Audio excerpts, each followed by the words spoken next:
Hello everyone, this is Deborah Richardson, and today I am putting the AP in Happy, where accounts payable teams are empowered to protect the vendor master file from fraud. This podcast will give a voice to accounts payable team members by talking about the growing reality of cyber attacks in their world and which vendor setup and vendor management techniques they can apply to protect the vendor master file from fraud. Stay tuned. Today we have a guest, Perry Carpenter, and he has written a book that is coming out in May that talks about driving secure behavior. The question that I have, and probably you do too, is can you really drive secure employee behavior?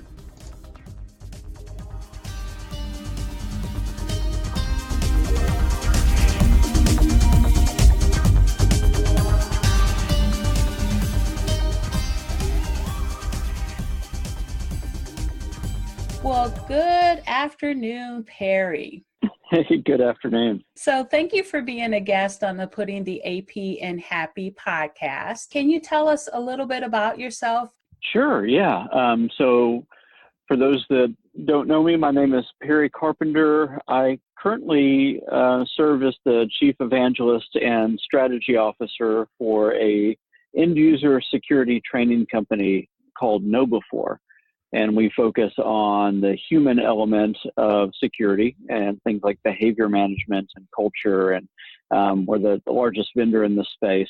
I came to KnowBe4 just about 2 years ago, and previous to that I was at Gartner Research, where I ran the research area for the security awareness and training market, did CISO mentoring, and also ran some areas around identity and access management and a few other topics, along with a ton of other great people. So I say ran areas that was in collaboration with other people, just all of us getting our hands in that and trying to really make sure that we understood a few things.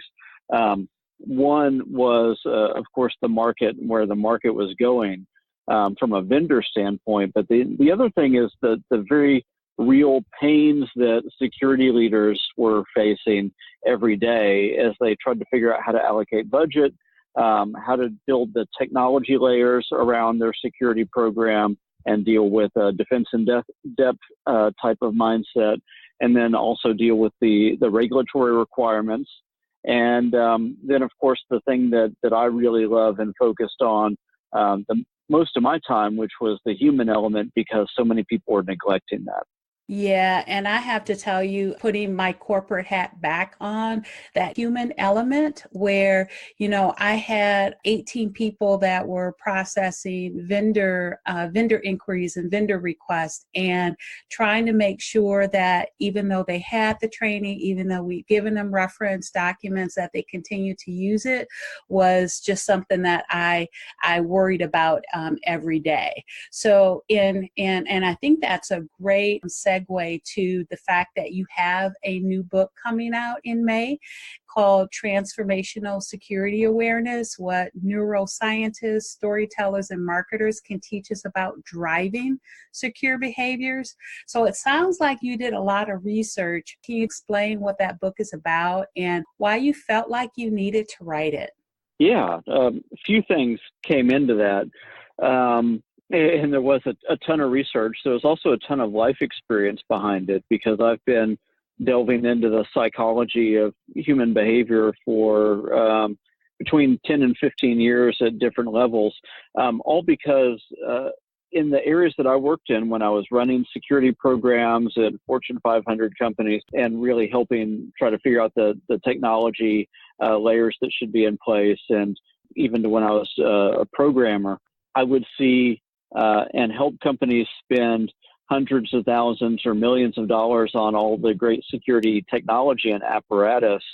But in reality, it seemed like regardless of the amount of money and how good the technology was, a crafty attacker or a negligent human would still end up resulting in some kind of data breach. And so what I kept realizing over and over and over again was technology is not the be-all, end-all answer. Yes, there do need to be multiple layers of technology, and there does need to be defense and depth with technology, but there's always this human element, because let's say I'm an attacker and I have a hard time getting through the firewall or getting through another defensive system. What we found out time and time again is it's really easy for that attacker just to pick up the phone and talk to the right person in the company and trick that person into literally handing them the information that they want. Or it's really easy for an attacker to craft an email that will bypass all of the security filters that a company has in place, will land in the lap of an unsuspecting end user. That person will read the email, and because of a number of psychological levers that can get pulled, they'll click on the link or they'll download the attachment, and now their machine is infected. Or in today's society, even when there's not a link, they'll be prompted to respond back with the information that the attacker wants. And so that human piece was critical. When it comes to the book, what I really wanted with this book was to create the book that I wish that I had when I was learning all of this. And also the book that I wish the people that I spoke to at Gartner all the time had, because I would take all of these inquiry calls with people that were asking some very basic questions about security awareness and security program management. And what we saw over and over again is that they were trying to do things without really an understanding of why people do the things that they do and why some of the problems exist that exist.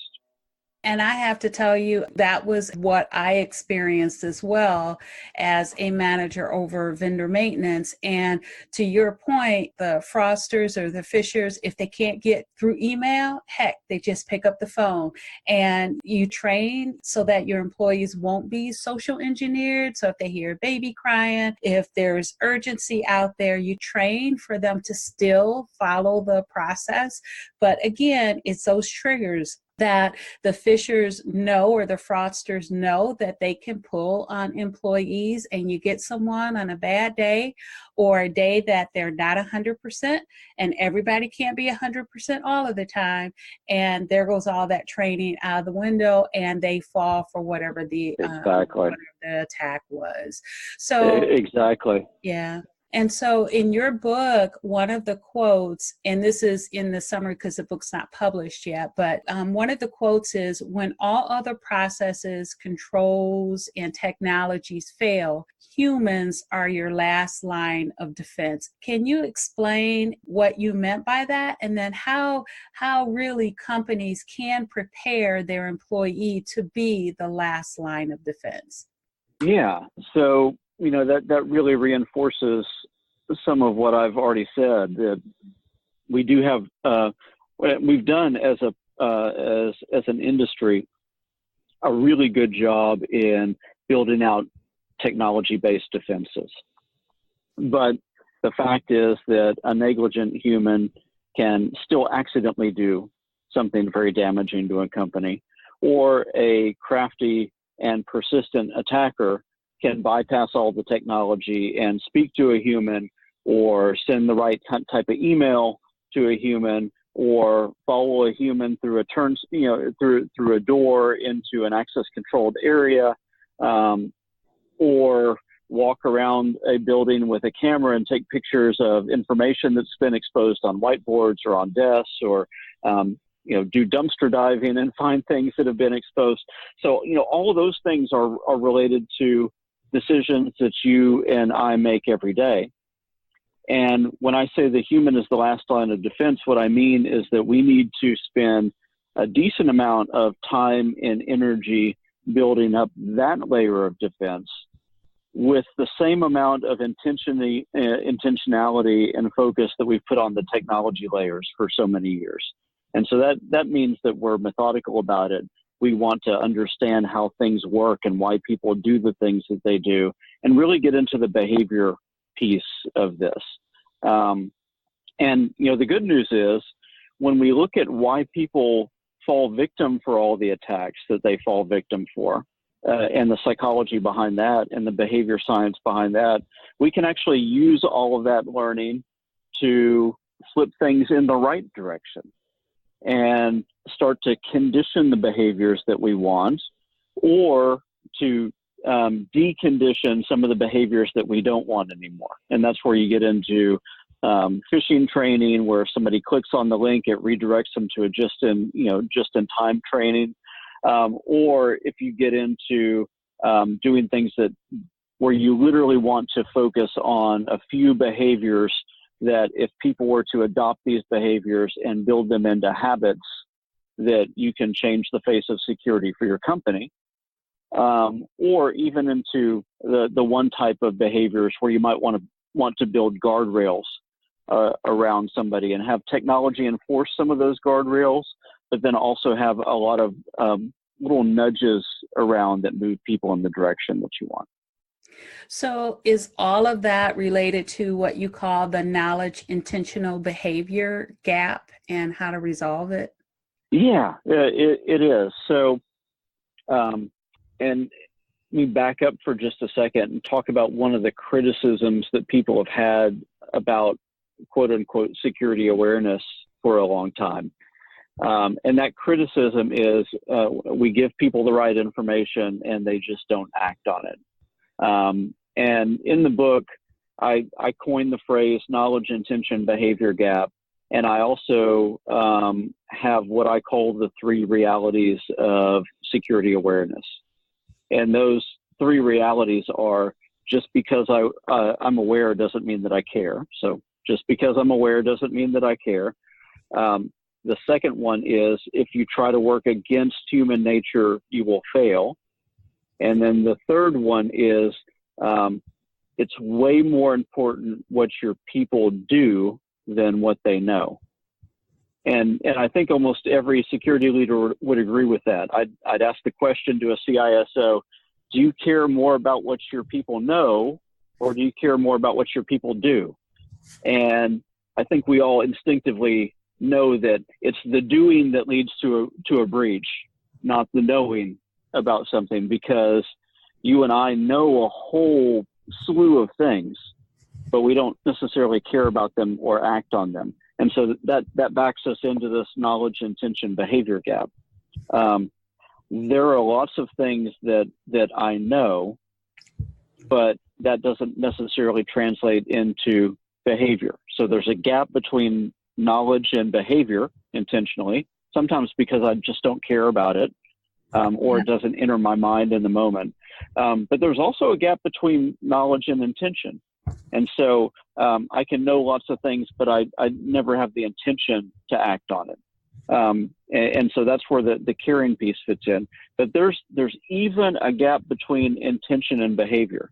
And we see this all the time. I intend to do the right thing. I have full confidence that in the right moment I will do the right thing, but still that intention doesn't translate into action. And just to bring that home, all of us, or most of us, I would say, at the beginning of a year have a list of things that we're hoping that we will do that year. We want to lose weight. We want to be more financially frugal, or save more, or spend more time with our kids, or we have X, Y, and Z that we want to accomplish. We call those New Year's resolutions. Every year. Every year. But the fact of the matter is, we know what we want to do. We know the benefits that come from that. We actually intend to do it to the point where we probably write it down. We may even tell our spouses and other people that we want to do it. But most of us never really succeed in that. So there's a gap between knowledge and intention. Sometimes we don't care, even though we've got the right information. There's a gap between intention and behavior, and we have to deal with that. And the reason why those gaps exist is just human nature. And that gets into some of the discussion that I have around behavior management. I quote a guy out of Stanford University named BJ Fogg that talks about the 3 realities of human nature. is that we're lazy, we're social, and we're creatures of habit. And that's a blunt way to put it, but that is human nature at its core. We don't like to expend extra effort. We're influenced by the people and the culture around us, and we like to do things the way that we've always done them. That statement, just because I am aware of it doesn't mean that I care. That, I will tell you, that really hits home, because you've probably experienced that too, where, you have a team of people, but then you need to hire maybe temporary folks and they have a different level of caring. And then even within your permanent team, that you have some of those folks that are just coming in to get that paycheck, and some of them can be classified under, just because I'm aware, oh, yeah. I don't care, because they're just coming to, fill their 8 or how many ever hours per day and then go home. And that's all that they want to contribute. And even if you roll some stuff out, they may do it for a little while and then it stops being done. So it's really letting the management know how to drive those types of employees and their behaviors. Because I tell you that just because I am aware doesn't mean that I care. And I hope I said that right. That just really hit home. Yeah. And the analogy that I always give to a security leader that may push back is that actually I could list off a whole slew of things that that we do every day, but most of us are very aware of speed limit signs. Yes. And we blow past them, all the time, because we do an internal risk calculus every time that we see a speed limit sign of, am I late to something? What are the road conditions? Is there a car in front of me? Is there a police car near me anywhere? And so we're always gauging all these things. And then we believe that we are as smart, if not smarter, than the direction that we're given. And security leaders are the same thing. I mean, in many ways, we're our own worst enemy, because we will bypass all of the security controls because we believe that we know better, or we have more right to do so because we understand the consequences of the decisions.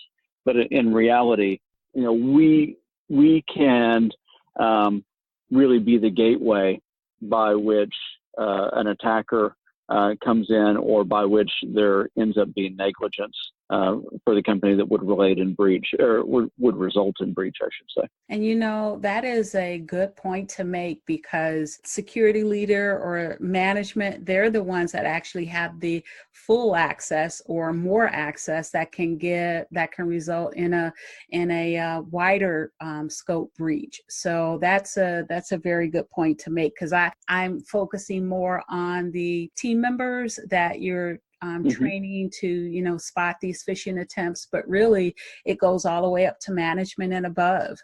Yeah, absolutely. And so that even gets on the culture part of this. So when we think about management and above, there's multiple prongs to that. One is, the access that we have and the authority that we have.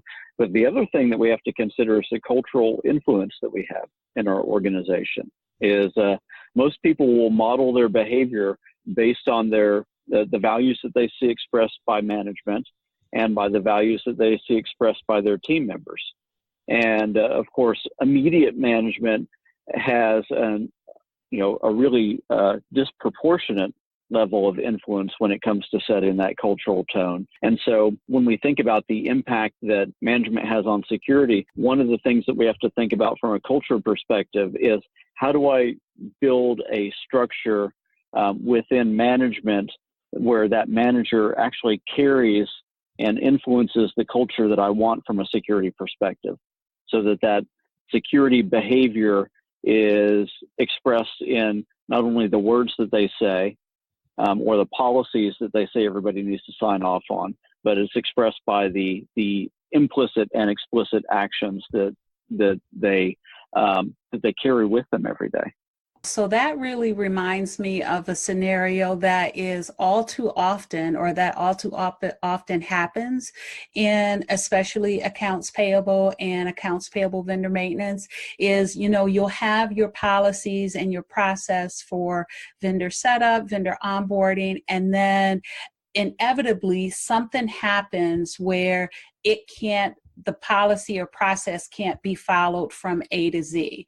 And so it goes up to management, and then we review it, and then we have the choice at that point to grant an exception, meaning they haven't really followed the process, or they haven't followed the process, haven't followed the policy, but yet we have the ability to let it go through anyway. So is what you're saying that type of environment, when we entertain approval to not follow the process, that it can translate to the team members that they don't always have to follow the process? For example, when we put processes in place to contain or to spot these phishing attempts.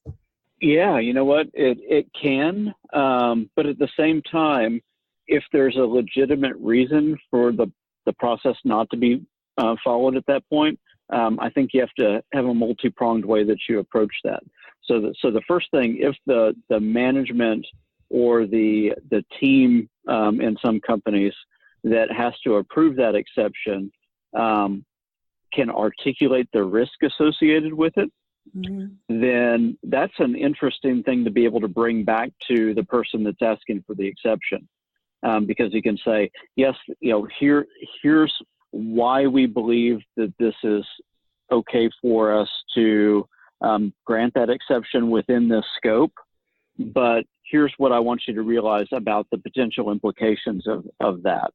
And here are the things that we need to do in order to build compensating controls around that exception so that the worst doesn't happen. So it can be a really good education opportunity, but a couple other things can come from that.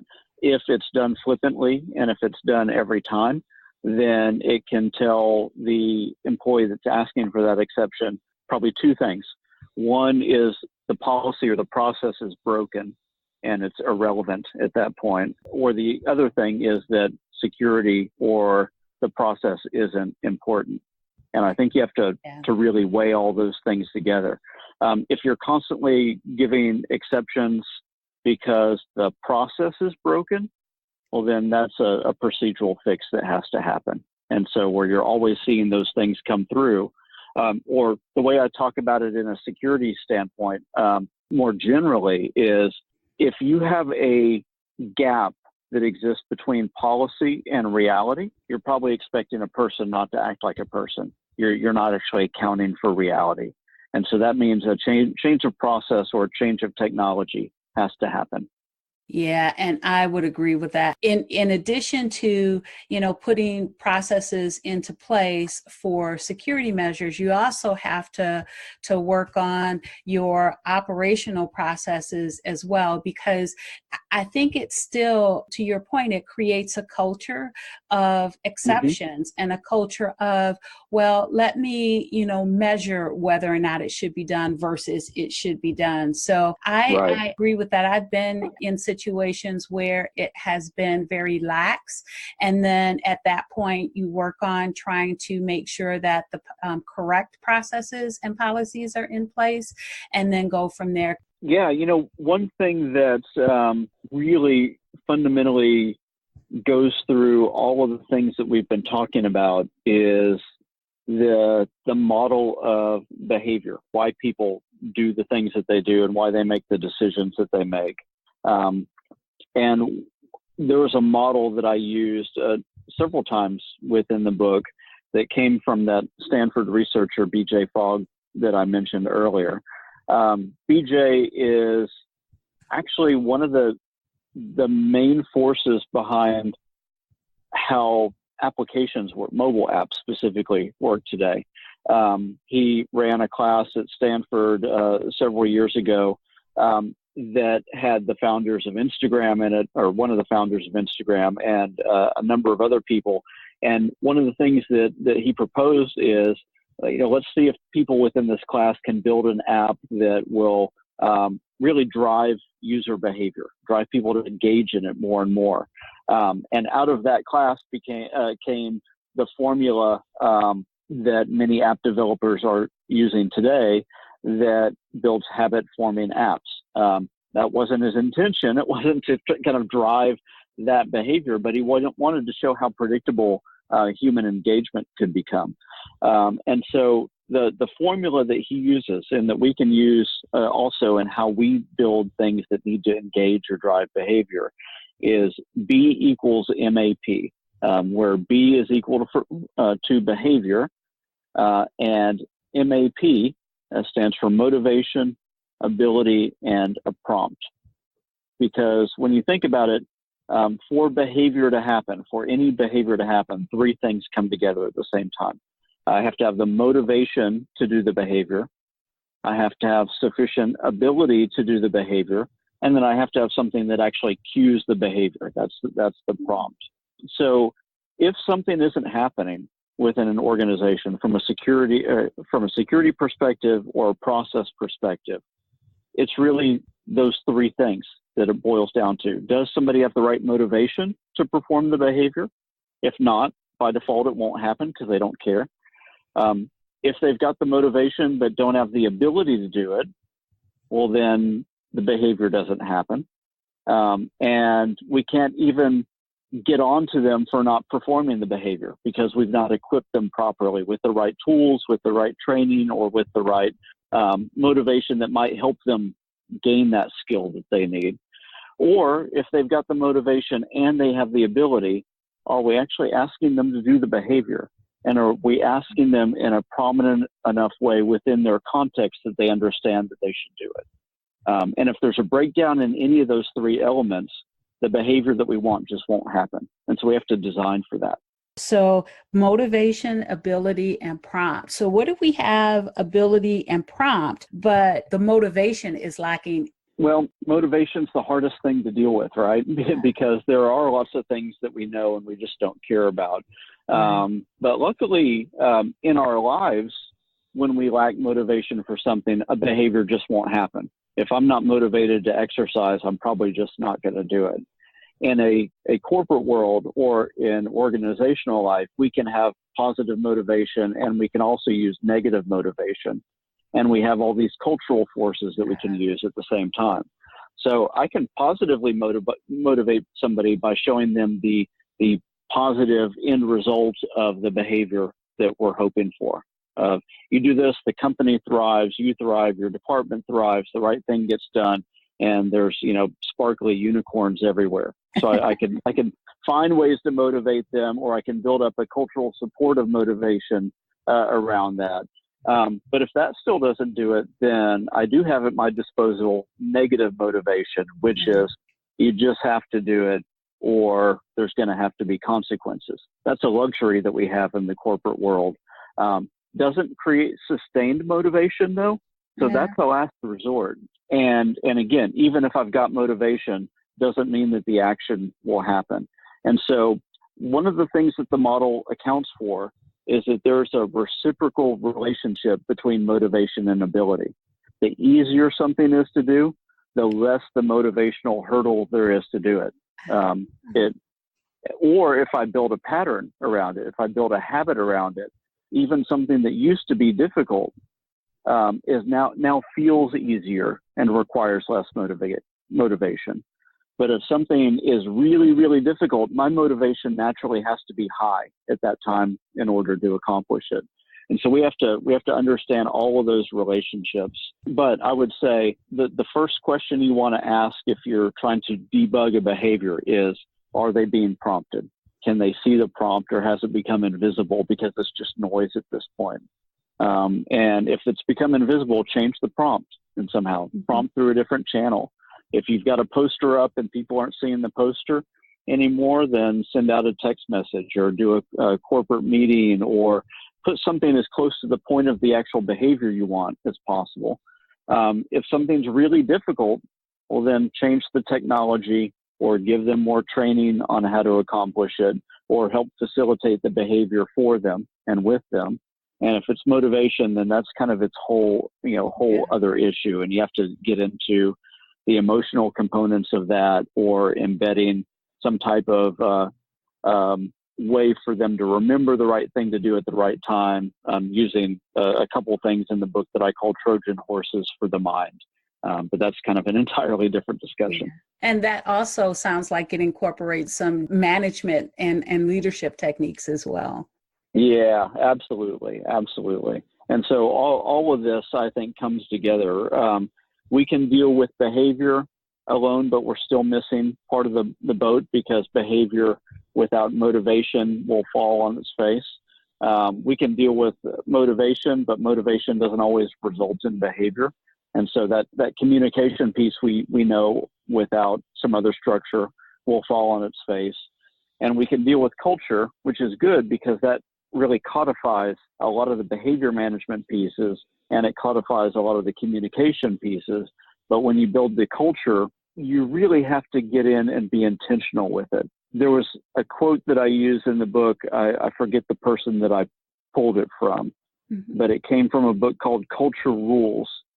And the author broke down 10 principles of culture. And the most profound one that he put in there is, you get the culture that you ignore. And I think that's important enough to say it one more time. He says, you get the culture that you ignore. And from a security perspective, from a process perspective, from so many other angles, that's true. If we're ignoring it, if we're not paying attention to it, you're allowing what will emerge on its own to become the thing that rules the day. That really is powerful. You get the culture that you ignore. Yeah. Wow. And I would say the same thing translates to every part of our life, right? We get the finances that we ignore. We get the body and health that we ignore. We get the children that we ignore. Everything has those ramifications. If we don't intentionally engage in something, we get the chaotic version of that thing. And that's true. You ignore what you eat and look what happens. You ignore paying bills, look what happens. Are there any tips or quick wins that our listeners can implement? Yeah, so there's a number of things you can do for quick wins. And even though I work for a vendor, the last thing that I'm going to suggest is that you go out and buy a product, because you do want to make sure that you're methodical about choosing the products and services that you use. But there's a lot of things you can do for virtually free right now. Number one, if you're struggling with the communication aspect of your program, you can go and work with your marketing and your corporate communications team, and you can have them teach you, or better yet, engage with them to have them help you create messaging that's compelling for the organization. There's a few things that come out of that. One is your messaging will be branded appropriately. So it'll have the right look and feel, and it won't feel irrelevant or other, which is the term that I use. If something feels other, it feels foreign, and it tends to get ignored because you just don't get the corporate culture. So it gets branded, it gets the words that are in the copy that you write, or the images that you use, are all appropriate for the organization. It's not pulling against the thing that's there. But the other thing you do when you start to leverage other departments in building your program out is that you're getting buy-in. And this goes to a piece of psychology that some people cheekily refer to as the IKEA effect. And IKEA is very famous for being able to sell things, pieces of furniture. You take it home, you put it together, and because of the level of effort that you put in and that investment of effort, you feel unnaturally attached to that thing. You're a champion for it. And so if you get your marketing or your corporate communications team involved in helping you design and deliver the messaging that you have, now you've also built advocates and people that will carry the cultural message because they've bought into it and the fact that they helped design it with you. Same thing with other program elements. And so that's free. Now you're not having to spend a lot of money outsourcing that or buying that from somebody else. The other free thing that I would say is think about that FOG behavior model, and where you have breakdowns in process or policy, think through it with that. And you could actually go to behaviormodel.org, look at that. There's some good deep dives into how that works there. And you can start to ask those questions on, is there a prompt that's missing or unseen? Is there an ability problem? If there's an ability problem, maybe it's not even a security technology fix. but it's something else that you can put in place with either training or working with the context that that person's in, or facilitating with other non-security technologies. Or is it motivation? And in the motivation side, you could deal with a whole slew of things too. So it's really pivoting around the problems that you're trying to address and finding creative solutions that really already exist in your environment. You gave a reference to a website. Was that behaviormodel.org? Yes, that was it. And okay. That's BJ Fogg's website for that behavior model. Sure, and I'll get that in the show notes for our listeners. Okay, well that was really great. We've got some direction for some possible quick wins. So where do we go to get more information on this topic from you? And then I don't think we talked about when. I know you can pre-order the book now, but when does it come out? Yes. So the official release date is May 29th, though I think that it will get released a little bit before that. But I do encourage everybody to go ahead and pre-order it. That helps me. It starts giving us some good sales forecast numbers, and it gets you, if you get it on Amazon, at least I know that they do that day of release delivery. And so you'll have it the day that it becomes available to anybody else as well. You can find more about the company that I work for, KnowBefore, at knowbefore.com, KNOWBE4.com. And I will have a website that I'm creating right now called the securityawarenessguy.com. So you'll be able to go to that. And then I'm also on LinkedIn and Twitter. If you just type my name in, you'll find me. Okay, thanks for that. And I will put links to those websites in the show notes. Okay, well, thank you, Perry, for coming on the podcast. That was really some good information, and can't wait till your book comes out. Great. Well, thank you so much for inviting me, and I hope that everybody that's listened has at least one good takeaway from this. Thanks so much. Thanks, everyone. I hope you enjoyed the 28th episode of the Putting the AP in Happy podcast, where accounts payable teams are empowered to protect the vendor master file from fraud. Don't forget to check the show notes. We had a great guest today, Perry Carpenter, talking about his new book and driving secure employee behavior. And so don't forget to check the links, knowbefore.com, behaviormodel.org, the securityawarenessguy.com, and then also a link to his book on Amazon that you can pre-order, and it's expected to come out on or before May 29th. Also, connect with him on LinkedIn and Twitter by just typing in Perry Carpenter. If you enjoyed this episode, please consider subscribing and writing a review of my podcast on the platform that you use to listen. Stay happy.